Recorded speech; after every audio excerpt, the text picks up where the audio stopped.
peace, simplicity, joy. These are characteristics people all over the world have yearned for millennia. To work for justice, to practice compassion, to respect all creation. This is a way of life some are called to. Nearly 900 years ago, Francis of Assisi chose to reject the many advantages he had enjoyed: wealth, good looks, charismatic personality, family status, and the popularity of his peers, in order to pursue a new, simpler way of life.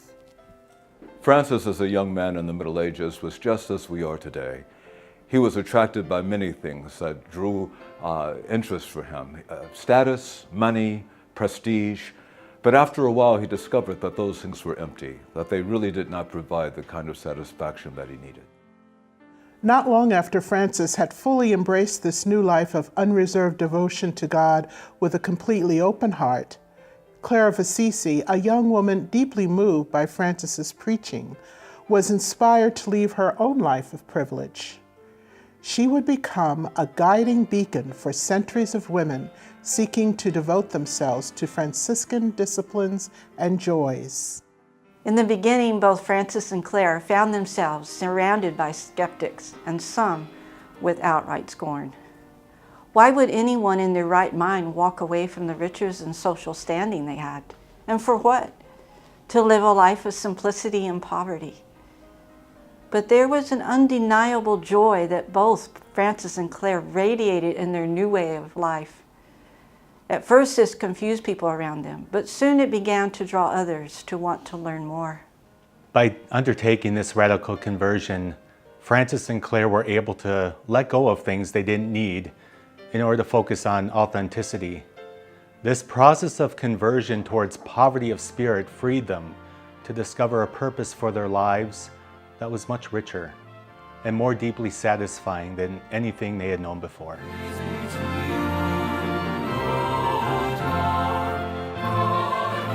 I first came across the Franciscan order in college, and on weekends I would go spend time at the friary. I loved the spirit of the friars and how welcoming and how peaceful they were. And I loved how they were always out in the community all the time, and I felt this kinship with them. Even as a child, I knew that God is present among people of many different faith communities that we sometimes mistakenly draw lines between. When I began to learn about the life and spirituality of Francis, I realized that he knew this centuries ago.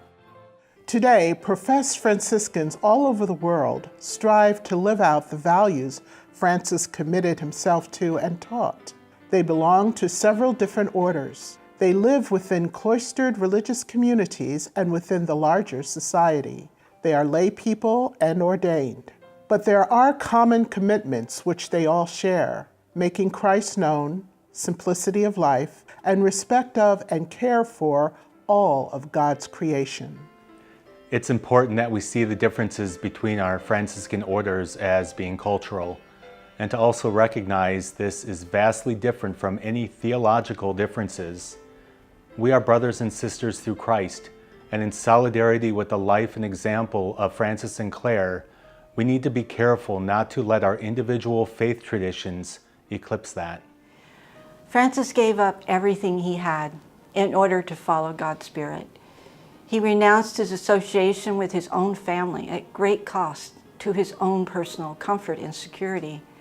I can't think of a better motivational example for us today to put away our superficiality that separates us instead of uniting our recognition of this extraordinary example we have all embraced, to live out the gospel and transform the world. We learn from Francis and Clare that God is pervasive, to be found everywhere. There is not a place on this planet where God is not. That means that if we are looking and learning, we can always find God in our own lives, in the lives of each person around us, and in the places and circumstances we inhabit every day. That vision and openness of heart is a common bound that all Franciscans share. In 2002, a dialogue began among leaders from the secular Franciscan order, the Order of Ecumenical Franciscans, and the Third Order, the Society of St. Francis. Their goal was to foster new collaborative relationships among Franciscans of different denominational affiliations. In 2004, the Joint Committee on Franciscan Unity was formed to accomplish this. Right from the beginning, our task was to figure out how to build bridges and to live out a common life together among ourselves. It was not easy because we think differently and look to different sources of authority within our own traditions. When we were trying to define what our principles of unity were, what was essential was Christ and how we live Christ out through our lives. Today, we are Roman Catholics, Episcopalians, Lutherans, and other members of denominations dedicated to the vision of unity and cooperation. The Joint Committee has created a shared space for all Franciscans to come together and be fed from our common source. The relationship aspect of who we are together and the witness of that is so important at this time of polarization in so many ways, politically and religiously. The ability to sit and talk and work together, to plan together, and to pray together is crucial. Out of that deep commitment to one another, we are creating opportunities to extend the influence of Franciscan values far beyond what any of our orders are able to do individually. Through the conversations and gatherings that we have opened up by the Joint Committee, I have seen more broadly how a lot of us live out this Franciscan spirit. We address issues that are of high priority within our communities, the nation, and the world. And we offer responses in a Franciscan light that our respective orders can engage in.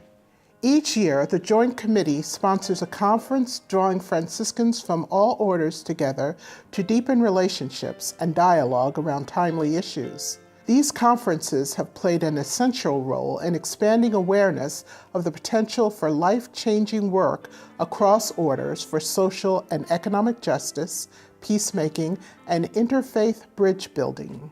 At the conferences, we give people the opportunity to take a look at who they say they are and who they have professed to be, and to continue with their conversion process. We all need to continue to grow. Francis and Claire continued growing throughout their lives. It led them into loving relationships with an ever-widening group of God's beloved people. We need to do likewise. At one of the conferences, I noticed a woman looking very uncomfortable. She had her arms crossed and she was tense. I went up to her to break and tried to talk to her, and she said, "I know this is going to be a waste of time." I went, wow.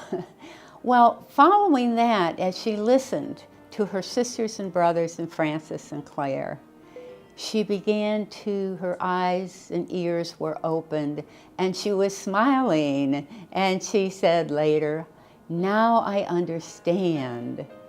That's what the Joint Committee on Franciscan Unity is about. That's why I like being part of it, and that's what we're trying to bring to others. Many people are seeking greater meaning in their lives. They are questioning, but not necessarily finding opportunities to make a difference in their own situations. We offer an opportunity to seek our spirituality in a little deeper, to be a part of justice in society, and to offer compassion towards others.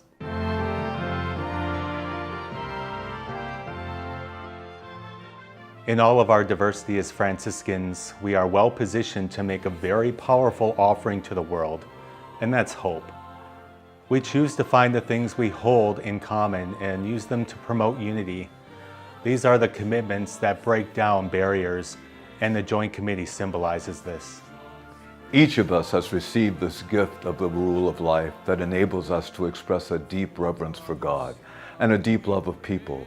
No matter what order we have come through, our calling is to build a united community with one another so that the transformative charism of Francis can shine brightly without barriers. Come join us on this journey.